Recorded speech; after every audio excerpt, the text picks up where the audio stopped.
কারো কাছে, পৃথিবীর কোন সৃষ্টির কাছে যাররা পরিমাণ কিচ্ছু পাওয়ার আশা করবেন না।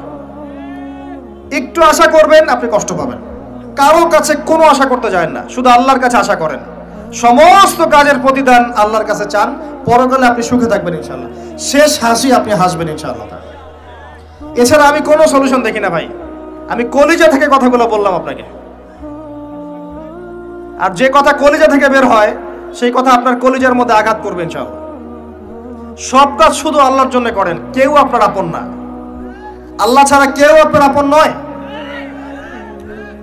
আপনি ভুল করবেন যদি আপনি অন্য কাউকে আপন মনে করেন। আপনার পলিটিক্যাল লিডার, আপনার প্রশাসনের স্যার, আপনার পরিবারের স্ত্রী, আপনার সন্তান, হাবি হাবি যা যা আছে, যদি মনে করেন আমার আপনজন, আপনি ভুল করবেন।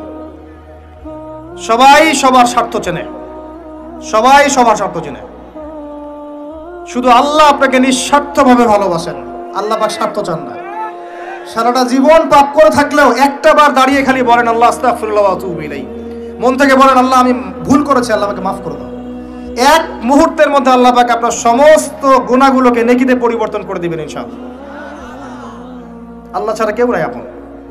আল্লাহর জন্য খালেস করে ফেলেন নিজেকে, তার দিনের জন্য চেষ্টা করেন। তার দিন আজকে অবহেলিত, তার দিন আজকে অপদস্থ। সারা বিশ্বের বুকে আজকে মুসলিমরা নির্যাতিত, নিপীড়িত। দিনকে এগিয়ে নেওয়ার জন্য কিছু করেন। আপনার ক্ষুদ্র ক্ষুদ্র প্রচেষ্টা ইনশাআল্লাহ আগামী দিন ইসলামের বড় বিজয় নিয়ে আসবে।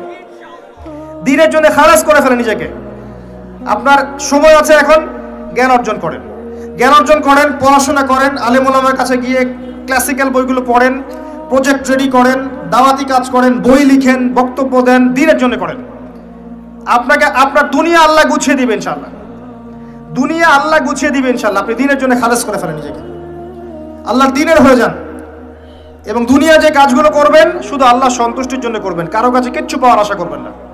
দেখবেন ইনশাআল্লাহ আপনি সুখে থাকবেন।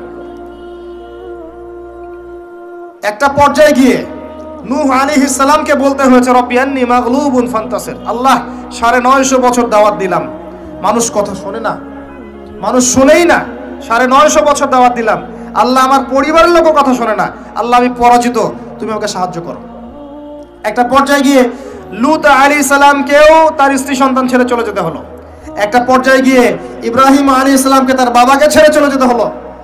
একটা পর্যায়ে গিয়ে আসহাবুল কাহফকে সমাজ থেকে চলে যেতে হলো দূরে। একটা পর্যায়ে গিয়ে মুহাম্মদ সাল্লাল্লাহু আলাইহি ওয়াসাল্লামকে হিজরত করে চলে যেতে হলো, সাথে কেউ ছিল না। আল্লাহর জন্য ভালোবাসা, আল্লাহর জন্যই বিচ্ছেদ। ইতিহাস তাদেরকে ভুলে যায় নাই। তো একটা পর্যায়ে গিয়ে মানুষ যখন আর পারে না, তখন প্রয়োজনে একা আল্লাহকে নিয়ে থাকতে হয়। এটাই আল্লাহ পাকের মারিফতের সর্বোচ্চ লেভেল। আল্লাহকে নিয়ে থাকেন, ইনশাআল্লাহ আপনি ভালো থাকবেন। রাসূলকে নিয়ে থাকেন, ভালো থাকবেন।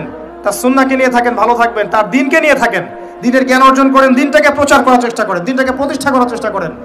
দিন প্রতিষ্ঠা করলে কারো কোনো ক্ষতি হবে না। শৈথিল্যতাবাদী হবেন না, আবার চরমপন্থী হবেন না, জঙ্গি সন্ত্রাসী হয়ে যাবেন না। মধ্যম পন্থায় দিনটাকে নিয়ে এগিয়ে যাবেন, মধ্যম পন্থায় এগিয়ে যাবেন, ধীরে ধীরে সবরের সাথে। একটা লেকচারে বলেছিলাম, আমাকে 3টা নসিহত করেছিলেন একজন আলেম। বলেছিলেন প্রথমে জ্ঞান অর্জন করো, 1, 2, তারপরে তুমি ধৈর্য ধরা শিখো, আর 3 সাহসী হও। ভীরু কাপুরুষের জন্য জান্নাত নয়, তিনি বলেছিলেন। অতএব এভাবে চিন্তা করলে আপনি ইনশাআল্লাহ দুনিয়াতে ঠকবেন না, বা দুনিয়াতে ঠকলেও পরকালে আপনি জিতবেন ইনশাআল্লাহ তাআলা। পরকালে আল্লাহ পাক আপনার প্রতিটা কষ্টের প্রতিদান দিবেন ইনশাআল্লাহ আযজা ওয়া জাল্লা।